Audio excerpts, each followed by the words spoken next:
Bienvenue dans notre émission de podcast Voyage en expertise immobilier. Nous allons voir en détail dans cet épisode comment se déroule la démarche de programmation de vos projets immobiliers. Comme nous l'avons vu dans le précédent épisode, il faut d'abord réfléchir pour produire. En immobilier, cette réflexion s'organise par une démarche de programmation. Pour réussir cette démarche, il faudra questionner, impliquer, anticiper, objectiver, arbitrer, puis financer.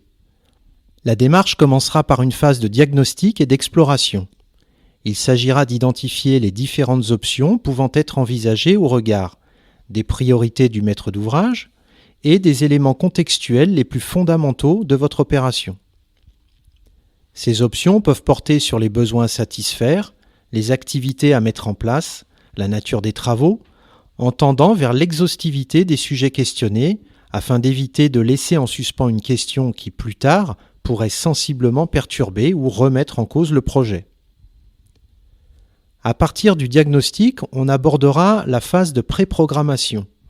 Cette phase doit permettre d'aborder tous les aspects stratégiques de l'opération. Il précisera les objectifs, l'organisation fonctionnelle, administrative et financière, l'envergure et les synergies possibles des projets.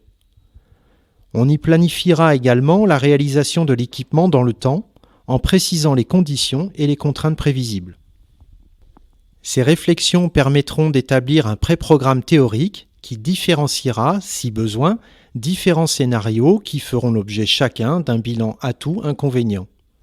Le but étant de parvenir au choix d'un scénario qui répondra à vos souhaits et qui lèvera toutes les contraintes qui pourraient aller contre l'aboutissement du projet.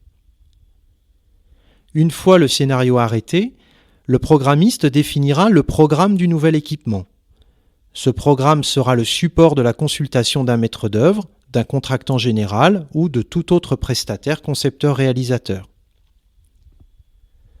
Ce programme détaillé définit les objectifs et les besoins de l'opération relatifs à la réalisation de l'ouvrage. Il y sera abordé les contraintes et les exigences de qualité sociale, technique, économique, voire de protection de l'environnement. Il participera également à l'accomplissement de votre projet associatif et d'établissement. Les enjeux principaux seront de vous permettre d'arrêter vos choix budgétaires, puis de traduire votre commande pour passer à un marché permettant la conception et la réalisation de votre projet. On voit ainsi qu'une fois le projet mûrement réfléchi et retranscrit, le processus de conception et de réalisation sera plus sûr d'aboutir à vos souhaits, y compris sur vos impératifs de budget et de temps. Nous espérons que ces 2 épisodes vous ont aidé à saisir l'intérêt de programmer vos projets immobiliers pour assurer leur réussite.